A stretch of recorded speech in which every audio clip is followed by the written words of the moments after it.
The idea that finding the right person will solve all your problems dies hard in the minds of traumatized people. And if you were abused or neglected as a kid, it can be hard in adulthood to resist the lure, the idea that a relationship, any relationship, is a solution to the feeling that you're unlovable or alone or lost about what you want in life. And this vagueness, it's like a barn door that gets left open, and what gets in is other people's agenda for you. So how can you get your life back and know what you want? My letter today is from a woman I'll call Megan, and she writes, "Hi, Anna. I'm 23 years old and have been married for almost 3 years. Oh, that's young. I've got my fairy pencil. I'm going to circle things that I want to come back to on a second reading, and then I will come back through and we'll talk about what Megan said, but let's see what's going on. She says, I come from a very religious family, and my upbringing involved periods of separation from my parents due to work. During the time spent with them, I experienced frequent episodes of violence from my father. Although I appreciate him, his violent tendencies, often stemming from paranoia and personal frustration, led to verbal and physical aggression. My mother tried to protect me, but these situations often spiraled into blaming me for the fights. At 15, I entered a relationship that my parents approved of, and we got married at 20 due to family pressure. Despite initial happiness, I discovered my husband's immaturity, spending excessive time on computer games, smoking, and neglecting household responsibilities. Feeling unhappy, I went on a 6-month student exchange abroad, where I met a man 10 years older. Despite informing him about my long-term relationship, keeping that fact that it was a marriage secret, he pursued me, and we entered a situationship. He had all the qualities I wanted, and I found him very mature, but he also informed me that he has many women, and it's hard for him to commit to a relationship. I developed deep feelings for him and wanted to show him my capacity to love, even though I knew he was seeing other women and not willing to commit to me. I kept the connection, hoping he would see my value and decide to have a relationship with me. Okay. Upon returning home, I found my husband in a worse state. Despite the challenges, I decided not to end the relationship immediately, as my husband was depressed and needed support. And meanwhile, I maintained contact with the man from abroad for 1.5 years, leading a double life. During this time, I had obsessive thoughts about how I could make him commit to me from a distance and show him that I'm a great person. I became really anxious and depressed whenever he took a few days to answer my texts. Recently, my husband discovered the affair, causing further emotional distress. He texted the other guy telling him about our marriage and indirectly insulting him. Obviously,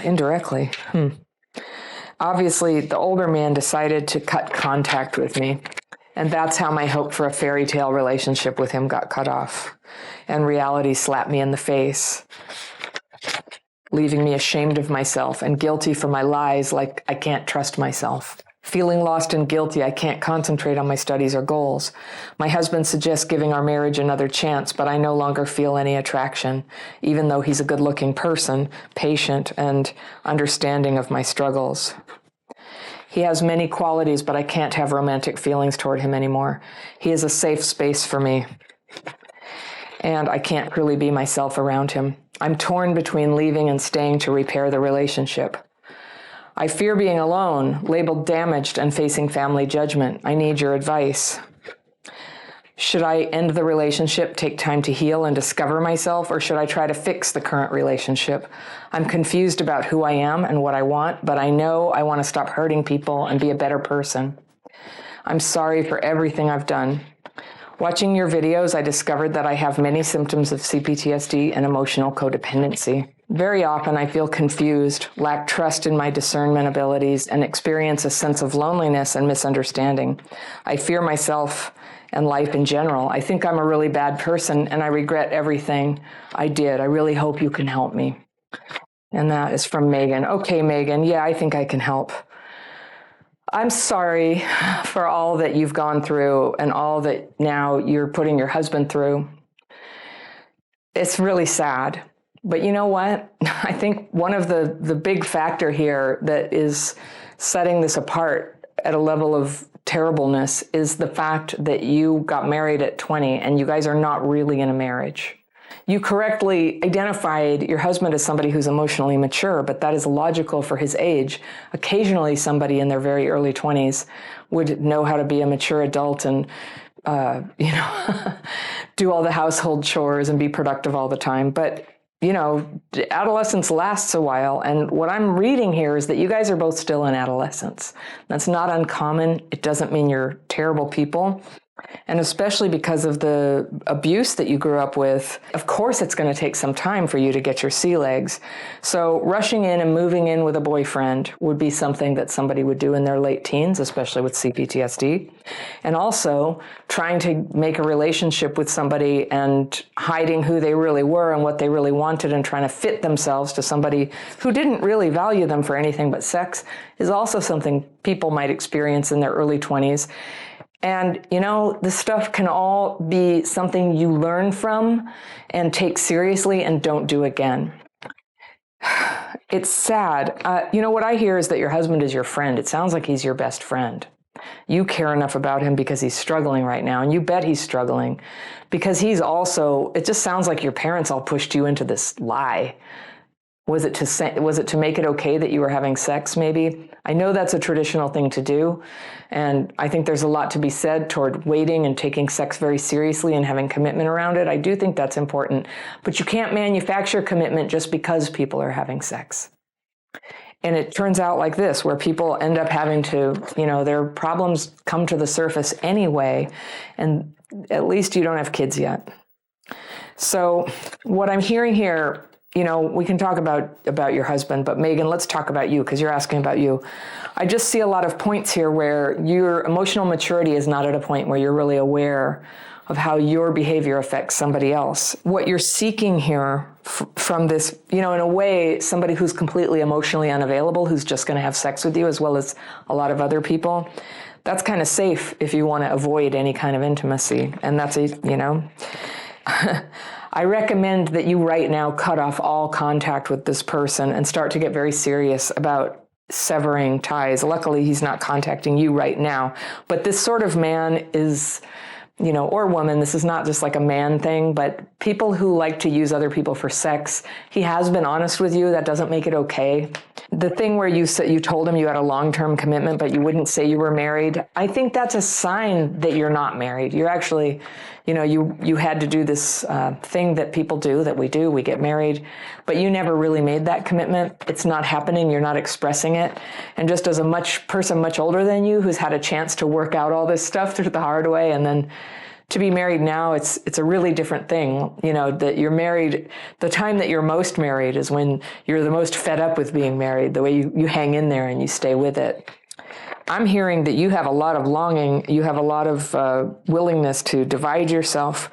I'm also hearing a lot of trauma-driven thinking where you thought that somebody who doesn't want to be with you and just says, listen, I see a lot of women, you're going to make him love you. Can I just tell you, I'm friends with your future self, and it won't ever work that way. You can't make people love you. And the one way that you can guarantee that your life will be without love is getting mixed up with people like that. Because right now it's ruined your marriage.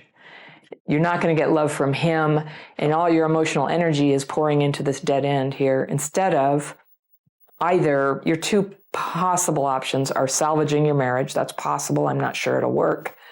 Or being alone for a while and trying again later when you have more experience being yourself and making your own decisions. Pressuring people to get married results in very bad things. Getting married is a very serious decision that can only be made by people who are free to make the decision, meaning they're mature enough, they are willing, it is what they want, and there's no undermining pressure that makes them have to make this choice, even though it's not what they want. So you got robbed of that free choice. You can undo this. Divorce is not fun. No breakups are fun. But what you said is, you feel guilty for lying. You can straighten this out, but that the apology for lying doesn't necessarily mean you stay. The apology for lying is an apology for lying. You said that he's a safe space. You can truly be yourself around him. That's a friend. That's a good friend. But the thing is, when you've betrayed somebody like this, that friendship might be irrevocably damaged, even though he's trying to keep it right now, which is what a lot of us do when it's scary, about being single after being together for a long time. And so you're like, I fear being alone. I fear being labeled damaged. You're not damaged. People who get divorced at 23 are not damaged. They might just be coming to their senses.